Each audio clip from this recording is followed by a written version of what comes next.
رمضان كريم علينا وعليكم. طبعا اليوم فطورنا بسيط اني وزهورة. طبعا الشوربة العراقية الرمضانية من ايد الحجية الوالدة. يلا زهورة ذوقيها.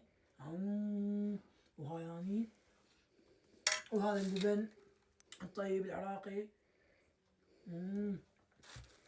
وهذا اليوم عشانه مثل ما تشوفون تمن ودجاج ومرق بانية وثريد وتشريب وزلاطة وخضرة ولبن وخير من الله. هسه نعصر الليمون. شباب قبل كل شيء متابعة ولايك واكسبلور. وصلوا قناتنا 100,000 مشترك على اليوتيوب ومليون متابع على التيك توك. يلا شمتاني دوس اشتراك.